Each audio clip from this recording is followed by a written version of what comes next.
everybody. Well, hello. I'm going to be kind of brief this morning. I know you got a lot of speakers. You know, I want to tell you a little story. A man goes to the doctor's office. He's been bit by a dog. And doctor runs some tests, and sure enough, he's got rabies. And so immediately the man bows his head and looks down, starts making a list. And the doctor looks back at him and says, "Sir, you do realize with modern medicine, we can cure rabies. You're going to be fine. You can quit making out that will." And the man says, "Sir, I'm not making out a will. I'm making a list of the people that I plan on biting." And I tell you that because it was about that gentleman's attitude. Your attitude is right. You're here today to make a difference. So you can't change a community. You can't change a nation by staying at home. Quite frankly, we've lost our way as Republicans. Not only here in this state, but in the United States Capitol. We don't act like Republicans that my parents raised me as anymore. We continue to do things that expand and grow the size of government. Folks, politicians don't want to talk about real answers. They're not going to tell you things that offend anybody because you have to have open dialogue and creative ideas that then have to be discussed to come up with real answers. We as Republicans have got to insist on breaking some cycles. Babies having babies that can't take care of what they got and us continuing to fund it, that cycle's got to be broken.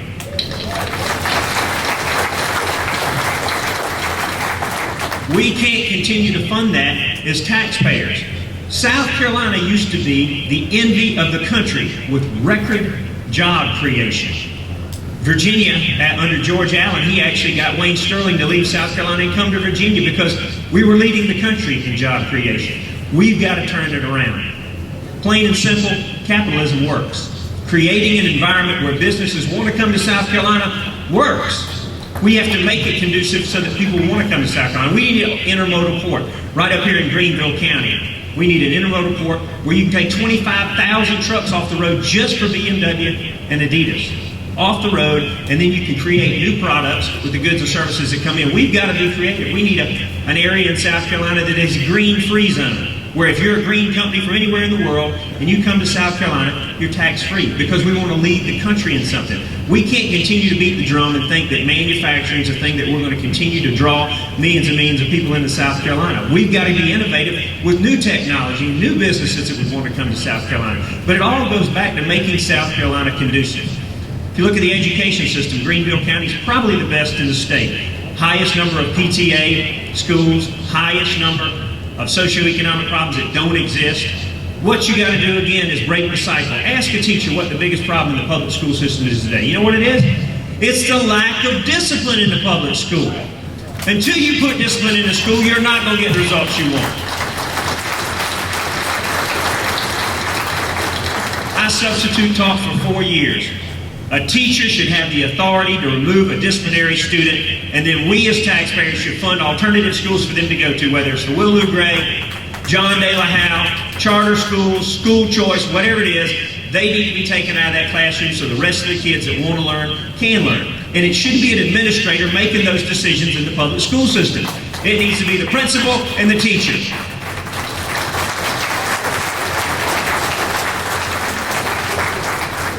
Another problem you got is you got the lack of parents. If you go to the worst performing schools, you have the highest socioeconomic problems. And you have parents that will not come into public schools. You can be a great educator and you can teach these children, but when they have nobody to reinforce it back at home, there's a problem, there's a disconnect. And the very people that won't come to a parent-teacher conference meeting, by far, those are the very ones that need it the most. Those are the ones whose children aren't excelling. And a teacher shouldn't have to sit at home at night and beg them to come into the classroom. How do you fix it? You say, guess what? If you don't come to a parent-teacher conference meeting, you lose your benefits, plain and simple. Don't make you, the taxpayer, have to subsidize people that don't want to be involved in their child's well-being. Politicians are not going to talk about that because they don't want to offend any group. I'm tired of just people saying, let's not offend anybody. We've got to offend some people if you want to get different results. If you want to change the process, you're going to have to make some people mad. That's why we're Republicans. Being a Democrat's easy. You just give more and more and more away. And our current president is a prime example of that. Whether it's Acorn, whether it's unions, they're going to give more and more and more away so those people become dependent upon those group of leaders to continue to give them more. We as Republicans have got to say enough. We don't want more government services. We want less. I'm being told I got 5 minutes left. Wow. Anyway, there'll be time for a dialogue to talk about issues. I haven't even announced if I'm going to run for governor or not. I'm still just happy being your lieutenant governor. I appreciate the opportunities you've given me. I almost died. I spent a lot of time here at Greenville Hospital, and a lot of you prayed for me, and it really changed my life. I got to see the very people who I'm the spokesperson for, the seniors of this state. I got to see what it's like not to be able to care for myself, not even be able to use the bathroom or take a bath without assistance. Many thousands of these people that I represent now in Columbia have that same scenario where they can't care for themselves.